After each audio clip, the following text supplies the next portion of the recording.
Hello friends, welcome back to my channel Shikshastic. Friends, facts on Uttarakhand पर हमारी series अभी चल रही थी और आज का जो हमारा टॉपिक है वो है उत्तराखंड राज्य व्यवस्था एवं प्रशासन। तो उत्तराखंड राज्य व्यवस्था एवं प्रशासन से संबंधित जितनी भी चीजें हैं आज हम उसके बारे में बात करेंगे। उत्तराखंड का प्रशासन कितने भागों में विभाजित है और उनके एक एक भाग को लेते हुए हम चर्चा करने वाले हैं। तो आइए देखते हैं, शुरू करते हैं आज का टॉपिक।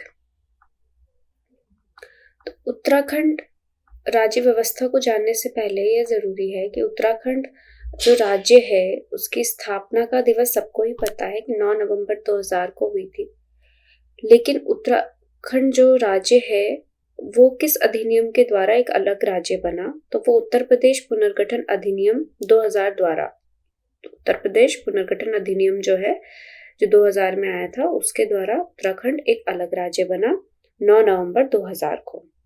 और ये भारत के 27वें राज्य के रूप में जो है अलग राज्य बना। ठीक है, 27वें राज्य के रूप में बना नया राज्य। अगर हम बात करें कि जब उत्तराखंड जो है अलग राज्य बना था तो इसकी स्थापना के समय जो इसका नाम था वो उत्तराखंड ना होकर उत्तरांचल हुआ करता था। और उत्तरांचल से उत्तराखंड जो नाम ये किया गया था ये 1 जनवरी 2007 को किया गया था। और ये जो नाम है, ये जो नाम इसका बदला गया वो एक अधिनियम आया था 2006 में, उसके द्वारा इस नाम को बदला गया, जिस अधिनियम का नाम है उत्तरांचल नाम परिवर्तन अधिनियम 2006। और जिस प्रकार जो केंद्र है, केंद्र में जो संसदीय व्यवस्था लागू होती है उसी के अनुसार उत्तराखंड राज्य में भी बिल्कुल वैसी ही व्यवस्था लागू है। ठीक है, संविधान के अनुसार उत्तराखंड में भी बिल्कुल वैसी ही व्यवस्था है जैसे कि केंद्र की है संसदीय व्यवस्था। आगे देखते हैं कि जो उत्तराखंड के 2 मंडल है वो, क्योंकि हमने राज्य व्यवस्था पढ़नी है तो उसमें भी हमारे लिए ये जानना आवश्यक है कि उत्तराखंड जो है कितने मंडलों में विभाजित है, उन जो मंडल है उनका स्थापना वर्ष और उनका मुख्यालय कहाँ है, और उससे सम्मिलित जिले जो थे इनके बारे में हम बात पहले कर चुके हैं, लेकिन डीपली हमने नहीं देखा था कि जो सम्मिलित जिले हैं उनकी स्थापना किस वर्ष में हुई थी। तो पहला है आपका कुमाऊं मंडल, दूसरा आपका गढ़वाल मंडल। तो कुमाऊं मंडल की अगर हम स्थापना की बात करें तो 1854 में इसकी स्थापना हुई थी और इसका जो मुख्यालय है वो है नैनीताल में। जो इसमें सम्मिलित जिले हैं कुमाऊं मंडल में वो कौन कौन से हैं? नैनीताल, अल्मोड़ा, पिथौरागढ़, उधम सिंह नगर, चंपावत और बागेश्वर। इनको मैंने सीक्वेंस वाइज ही यहाँ पर बताया है कि जिसकी स्थापना पहले हुई तो उस जिले को पहले रखा गया है। तो नैनीताल की अगर हम बात करें तो नैनीताल जिले की जो स्थापना है वो 1891 में हुई थी। अल्मोड़ा की भी 1891 में हुई थी, पिथौरागढ़ 1960 में, उधम सिंह नगर 1995 में और चंपावत और बागेश्वर ये दोनों ही 1997 में इनकी स्थापना हुई थी। ठीक है, आगे चलते हैं। जो गढ़वाल मंडल है, गढ़वाल मंडल की स्थापना हुई थी 1969 में और इसका जो मुख्यालय है वो पौड़ी जिले में स्थित है। इसका मुख्यालय किसका? गढ़वाल मंडल का। और इसमें जो जिले आते हैं गढ़वाल मंडल में 7 जिले हैं, देहरादून, पौड़ी, टिहरी, उत्तरकाशी, चमोली, हरिद्वार और रुद्रप्रयाग। देहरादून जिले की स्थापना हुई थी 1817 में, 1817। पौड़ी की हुई थी 1840, 1840 में। टिहरी की हुई थी 1949 में यानी कि 1949 में। उत्तरकाशी 1960, चमोली भी 1960, ठीक है, यानी 1960। हरिद्वार की हुई थी 1988, 1988 में और रुद्रप्रयाग की 1997 यानी 1997 में। तो ये दोनों के बारे में हमने देखा कि दोनों मंडलों की स्थापना वर्ष और उनका मुख्यालय और दोनों में सम्मिलित जो जिले हैं और उनका जो स्थापना वर्ष है वो। तो गढ़वाल जिले में आप देखेंगे कि गढ़वाल जिले के कुछ जिले ऐसे हैं जिनकी स्थापना गढ़वाल मंडल की स्थापना से पहले हो चुकी थी। है ना। तो उनमें से अगर आप देखें तो देहरादून है, पौड़ी है, टिहरी है और उत्तरकाशी, चमोली, ये 5 जिले ऐसे हैं जिनकी स्थापना गढ़वाल मंडल से पूर्व हो चुकी थी। मतलब मंडल बाद में घोषित हुआ, उससे पहले ये जिले थे स्थापित हो रखे। फिर देखते हैं उत्तराखंड का जो शासन है वो कितने भागों में विभाजित है। तो उत्तराखंड शासन 3 भागों में विभाजित है, कार्यपालिका, विधानमंडल और न्यायपालिका। ठीक है, तो सबसे पहले बात करेंगे हम कार्यपालिका यानी कि जो एग्जीक्यूटिव है। कार्यपालिका यानी एग्जीक्यूटिव, उसके बाद आपका विधानमंडल यानी लेजिस्लेचर और न्यायपालिका यानी जो आपकी जुडिशरी वाला पार्ट है। तो इन 3 भागों में उत्तराखंड का शासन विभाजित है। तो सबसे पहले हम कार्यपालिका के बारे में आज बात करने वाले हैं। तो कार्यपालिका यानी जो एग्जीक्यूटिव पार्ट है, तो संविधान के भाग मतलब संविधान में इसके बारे में बताया गया है कार्यपालिका के बारे में। तो कहाँ पर बताया गया है? पार्ट 6 भाग 6 में, संविधान के भाग 6 में। और कौन से आर्टिकल से कौन सा आर्टिकल तक है? अनुच्छेद 152 152 से लेकर 167 तक। ठीक है, 152 टू 167 आर्टिकल तक कार्यपालिका के संबंधित सारी बातें बताई गई हैं। ठीक है, तो राज्य की जो कार्यपालिका होती है उसमें क्या क्या चीजें शामिल हैं? तो उसमें क्या क्या है? राज्यपाल, मुख्यमंत्री, मंत्रिपरिषद और राज्य के जो महाधिवक्ता होते हैं वो शामिल किया जाते हैं राज्य की कार्यपालिका में। तो सबसे पहले हम बात करने वाले हैं राज्यपाल के बारे में, यानी कि जो गवर्नर ऑफ स्टेट होते हैं उनके बारे में। तो जो राज्यपाल है, राज्यपाल के बारे में संविधान के अनुच्छेद 153 यानी कि 153 के अनुसार राज्य के लिए एक राज्य अध्यक्ष की व्यवस्था है, जिसे राज्यपाल या गवर्नर के नाम से जाना जाता है।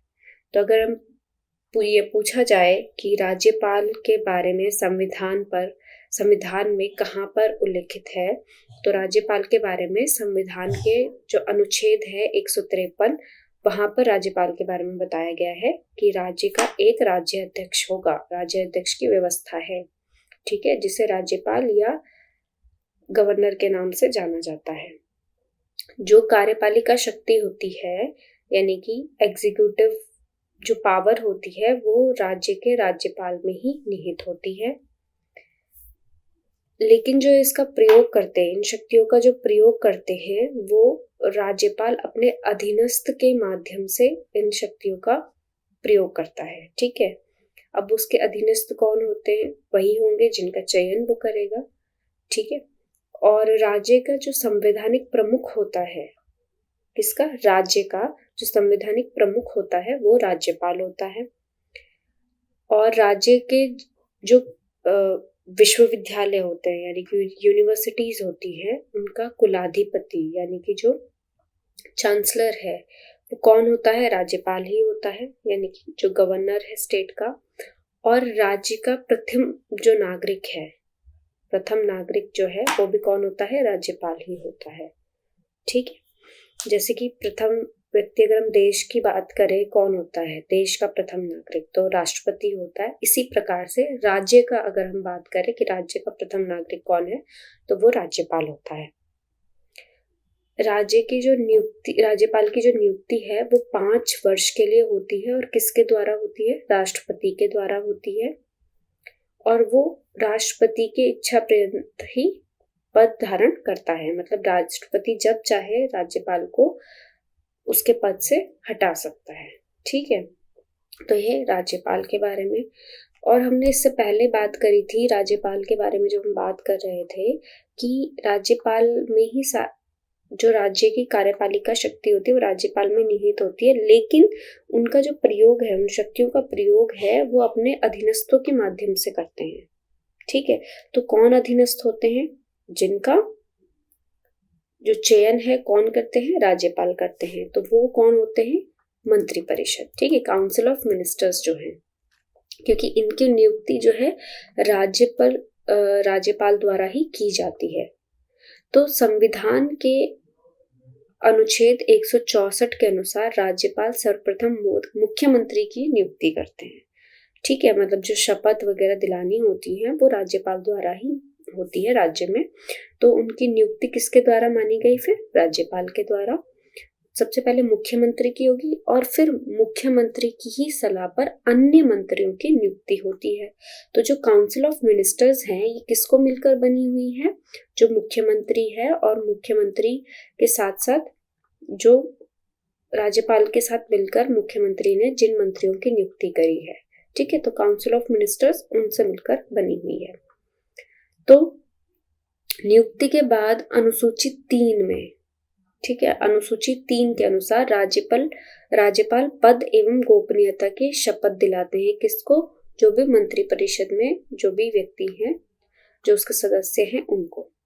फिर मंत्रीगण राज्यपाल के प्रसाद पर्यंत अपना पद धारण करते हैं। ठीक है, मतलब जो भी मंत्रीगण हैं वो राज्यपाल के ही प्रसाद पर्यंत अपना पद धारण करेंगे। यानी कि अगर राज्यपाल चाहे तो किसकी सलाह पर? मुख्यमंत्री की सलाह पर उनको वहां से हटा भी सकते हैं उनके पद से। ठीक है, लेकिन किसकी ही सलाह पर वो होता है? मुख्यमंत्री की। और मुख्यमंत्री की ही सलाह पर राज्यपाल नियुक्ति भी करते हैं। तो जैसा अगर मुख्यमंत्री सलाह उनके साथ बैठती है उसी प्रकार नियुक्ति भी कर सकते हैं और पद से हटा भी सकते हैं। फिर है राज्य मंत्री परिषद अनेक प्रशासनिक, विधायनी और वित्तीय जो है वो कार्य करते हैं। ठीक है, राज्य के कौन? जो मंत्री परिषद है, काउंसिल ऑफ मिनिस्टर्स हैं, तो वो सारे काम करेंगे जो भी एडमिनिस्ट्रेटिव, ठीक है, और जो विधायनी जो कार्य होंगे, जो वित्तीय कार्य होंगे, मतलब फाइनेंशियल, तो वो सारे कार्य जो काउंसिल ऑफ मिनिस्टर्स हैं उनके थ्रू होते हैं राज्य में। और जो वास्तविक कार्यपालिका का जो भी कार्य होता है वो मंत्री परिषद यानी कि जो काउंसिल ऑफ मिनिस्टर्स हैं उनके थ्रू ही जो एग्जीक्यूटिव वर्क होते हैं वो होते हैं। ठीक है, वास्तविक कार्यपालिका के कार्य मंत्री परिषद द्वारा ही होते हैं राज्य में। मंत्री परिषद ही विधानमंडल के पद प्रदर्शक तथा शासन की धुरी होते हैं। ठीक है, विधानमंडल यानी कि आगे हम पढ़ेंगे लेजिस्लेटिव जो असेंबली है या लेजिस्लेचर जो है उसके बारे में पढ़ेंगे। तो उसका पद प्रदर्शक जो उसका कार्य है वो भी मंत्री परिषद द्वारा होता है। और जो शासन का प्रमुख केंद्र है, शासन की धुरी यानी शासन का प्रमुख केंद्र है, वो भी कौन है? मंत्री परिषद है। ये जो मंत्री परिषद है वो विचारशील और नीति निर्णायक निकाय भी है। क्या है? विचारशील और नीति निर्णायक निकाय, मतलब जो भी किसी भी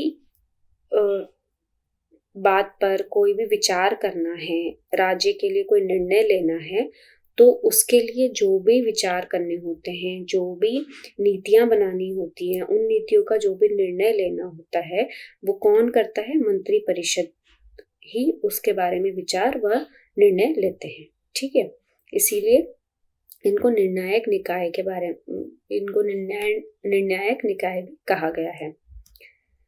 और मंत्री परिषद ही एक ऐसी कड़ी है जो शासन के कार्यपालिका अंग को व्यवस्थापिका से जोड़ती है। ठीक है, यानी कि एग्जीक्यूटिव को जोड़ती है किससे? लेजिस्लेचर से। ठीक है, व्यवस्थापिका यहाँ पर जो विधानमंडल है उसी को कहा गया है, उसी को कहते हैं। फिर है मुख्यमंत्री। तो मुख्यमंत्री यानी जो चीफ मिनिस्टर है, जो कार्यपालिका है उसका अगर हम वास्तविक प्रधान देखें वो कौन है? मुख्यमंत्री ही होते हैं, क्योंकि राज्यपाल सबसे पहले किसकी नियुक्ति करते हैं? मुख्यमंत्री की, और मुख्यमंत्री के सलाह पर अन्य जो मंत्रीगण हैं उनकी। ठीक है, तो अगर हम बात करें कि जो मंत्री परिषद है उनका जो मुख्य है वो कौन है वहां पर? फिर मुख्यमंत्री। ठीक है, अगर पूछा जाए कि कार्यपालिका में कौन कौन से लोग आते हैं, तो फिर कार्यपालिका में आपके राज्यपाल, मुख्यमंत्री और जो अन्य मंत्रीगण हैं। ठीक है, कार्यपाल या प्लस मंत्री परिषद, ये कार्यपालिका का जो है अंग है। ठीक है, फिर है वह राज्य शासन का कप्तान है और मंत्रिमंडल में उसकी विशिष्ट स्थिति होती है। बिल्कुल सही बात है कि राज्य में जो शासन होता है वो किसके थ्रू होता है, मुख्यमंत्री के थ्रू होता है, और मंत्रिमंडल में उसकी बिल्कुल विशिष्ट जो है स्थिति होती है, स्पेशल जो है उसका क्या होता है, प्लेस है वहां पर। फिर उनके कार्यों एवं दायित्वों की दृष्टि से उन्हें प्रधानमंत्री का लघु रूप कहा जाता है। जैसे अगर हम केंद्र में देखें तो प्रधानमंत्री होते हैं, वैसे ही हर राज्य में किसकी नियुक्ति की जाती है, मुख्यमंत्री की जाती है राज्य के शासन को चलाने के लिए। ठीक है, फिर आगे है सचिवालय, सेक्रेटरीट जिसे हम कहते हैं। तो राज्य में वास्तविक जो कार्यपालिका है वो मंत्री परिषद के सदस्य होते हैं वहां पर। ठीक है, सदस्य जनप्रतिनिधि होते हैं। जनप्रतिनिधि यानी कि जो जनता द्वारा चुन के आए हैं, जनता का प्रतिनिधित्व करते हैं, वो जनप्रतिनिधि होते हैं। ठीक है, अतः वे प्रशासन के गुणवत्ताओं से अवगत हों ये जरूरी नहीं होता। तो जो कार्यपालिका में जो भी मंत्री परिषद में जो भी लोग होते हैं वो कहाँ से चुन के आए हैं, जनता ने उनको चुना है, जनता का ये प्रतिनिधित्व कर रहे हैं, लेकिन जरूरी नहीं है कि उनको प्रशासन की हर एक चीज के बारे में अच्छे से पता हो। तो इसीलिए आवश्यक प्रशासनिक सहायता और परामर्श के लिए मुख्य सचिव के नेतृत्व में एक विशुद्ध प्रशासनिक निकाय का गठन किया जाता है, जिसे राज्य सचिवालय कहते हैं। ठीक है, मतलब उनको जो भी एडमिनिस्ट्रेशन के बारे में जो भी उनको हेल्प चाहिए, कुछ उनको परामर्श चाहिए किसी से, तो उसका नेतृत्व कौन करेगा, एक एडमिनिस्ट्रेटिव बॉडी करेगी। एडमिनिस्ट्रेटिव बॉडी का गठन किया जाता है राज्य में, जिसको हम राज्य सचिवालय यानी स्टेट सेक्रेटरीट के नाम से जानते हैं या स्टेट सेक्रेटरीट कहते हैं। तो सचिवालय के प्रशासनिक अध्यक्ष को ही क्या कहते हैं, मुख्य सचिव कहते हैं। मतलब सेक्रेटरीट में जो एडमिनिस्ट्रेटिव में जो अध्यक्ष होंगे, ठीक है, प्रशासनिक जो अध्यक्ष होंगे वो कौन होगा, मुख्य सचिव होंगे। और प्रत्येक विभाग के सचिव को शासन सचिव कहा जाता है। मतलब वहां पर जो विभाग होंगे उस सचिवालय में, तो उसके सचिव को, विभाग के जो सचिव को शासन सचिव कहा जाता है। ठीक है, जो मुख्य होंगे, एक होगा मुख्य सचिव और बाकी होंगे कौन, शासन सचिव। ठीक है, ये कौन लोग होते हैं, जो आईएएस है, आईएएस का वरिष्ठ एवं अनुभवी कोई सदस्य होता है जो इस अध्यक्ष के रूप में यहाँ पर चुना जाता है। सचिवालय राज्य प्रशासन के पर्यवेक्षण, निर्देशन और नियंत्रण का कार्य करते हैं। ठीक है, सचिवालय क्या करता है, जो सेक्रेटरीट है वहां पर लोग चुन के आए हुए हैं, तो जो राज्य में जो प्रशासन होता है, ठीक है, उसके प्रशासन के पर्यवेक्षण, निर्देशन और नियंत्रण का कार्य करते हैं।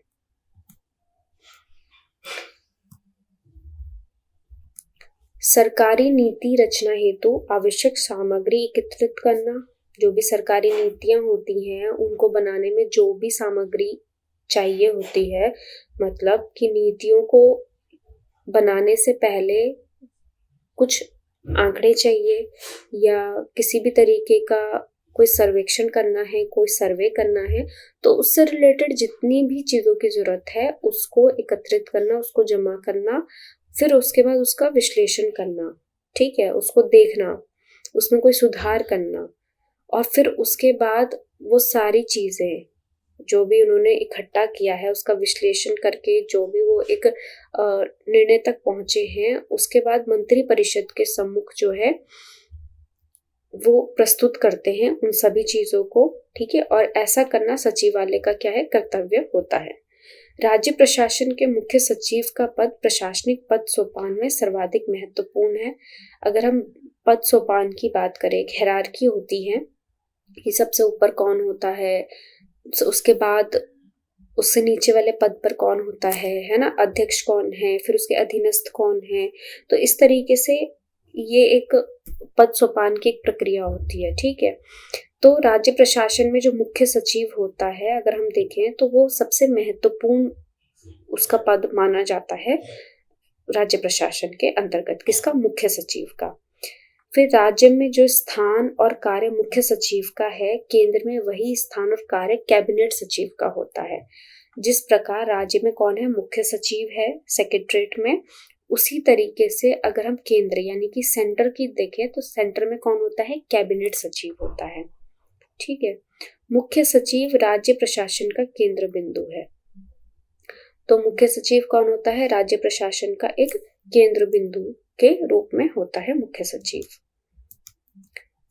फिर है कार्यकारी विभाग यानी निदेशालय या फिर जिसे डायरेक्टोरेट भी कहते हैं। तो राज्य प्रशासन में मंत्री परिषद राजनीतिक प्रमुख होते हैं, सचिवालय कौन क्या है, प्रशासनिक प्रमुख हैं। उसके बाद तीसरा अगर हम एक पार्ट की बात करें तो वो है आपका कार्यकारी विभाग जिसे निदेशालय कहते हैं। ठीक है, तो एक है मंत्री परिषद यानी कि राजनीतिक प्रमुख, सचिवालय प्रशासनिक प्रमुख और कार्यकारी विभाग यानी निदेशालय। तो जो दो हैं मंत्री परिषद और सचिवालय, ये दोनों इन दोनों का ही संबंध नीति निर्माण से है। ठीक है, लेकिन जो कार्यकारी विभाग है यानी निदेशालय है वो किसके लिए होते हैं, क्रियान्वयन के लिए प्राथमिक रूप से जिम्मेदार होते हैं। क्रियान्वयन मतलब कि कोई नीति का निर्माण तो कर दिया लेकिन अब उसको क्या करना है, उसकी फंक्शन में लाना है उसको आगे, तो उसका काम कौन करेगा, कार्यकारी विभाग द्वारा उसका कार्य होता है और उसकी जिम्मेदारी भी उस संस्था की ही होती है, किसी कार्यकारी विभाग की, निदेशालय की। ठीक है, यानी कि नीति का निर्माण हो गया, अब उसको लागू कैसे करना है, उस पर काम कैसे होगा, उसको आगे लोगों तक उन नीतियों को कैसे पहुंचाना है, फिर वो कार्यकारी विभाग उस पर काम करता है। ठीक है, आगे है महाअधिवक्ता यानी कि एडवोकेट जनरल। एडवोकेट जनरल के बारे में अगर हम देखें तो संविधान के अनुच्छेद 165 के अनुसार राज्य में महाअधिवक्ता की नियुक्ति होती है और किसके द्वारा होती है, राज्यपाल के द्वारा ही इसकी नियुक्ति की जाती है और राज्यपाल के ही प्रसाद पर्यंत वह पद धारण करता है, यानी कि राज्यपाल अगर चाहें तो उनको पद से हटा सकते हैं। ठीक है, तो महाअधिवक्ता यानी कि एडवोकेट जनरल, और कहाँ पर बताया गया इनके बारे में संविधान में, अनुच्छेद 165 में, आर्टिकल 165। तो महाअधिवक्ता के पद में होने के लिए आवश्यक क्या है, सबसे पहले वो भारत का नागरिक हो, 10 वर्ष से अधिक समय से न्यायिक कार्य से जुड़ा हो, मतलब जुडिशरी जो वर्क है उससे जुड़ा हुआ हो 10 वर्ष से अधिक, 10 साल से अधिक, या फिर कम से कम 10 वर्ष से जो हाई कोर्ट है, उच्च न्यायालय है, वहां पर अधिवक्ता का कार्य उन्होंने किया हुआ हो। ठीक है, तो ये उनकी जो है एक तरफ से उनकी एलिजिबिलिटी होनी चाहिए महाअधिवक्ता के पद पर होने के लिए। तो वह विधि विषयों पर राज्यपाल को सलाह देते हैं, कौन, महाअधिवक्ता, मतलब जो भी कौन से विषय होते हैं, कौन से सब्जेक्ट होते हैं लॉ से रिलेटेड। ठीक है, तो उन पर सलाह देते हैं किसको, राज्यपाल को, एवं राज्यपाल द्वारा सौंपे गए विधि संबंधी कार्यों का भी वो संपादन करते हैं। मतलब राज्यपाल जो भी जिन भी कार्यों को देगा जो विधि से संबंधित हैं उन कार्यों का भी संपादन कौन करता है, महाअधिवक्ता। ठीक है, तो नाम ही है एडवोकेट जनरल, तो उससे आप रिलेट कर सकते हैं कि उनके काम भी क्या होंगे, लॉ से रिलेटेड होंगे। वो सदनों में बैठक में भी भाग ले सकते हैं, जो सदन होते हैं उनकी बैठकों में भी भाग ले सकते हैं, वहां पर बोल सकते हैं, लेकिन मतदान करने का अधिकार महाअधिवक्ता को नहीं होता।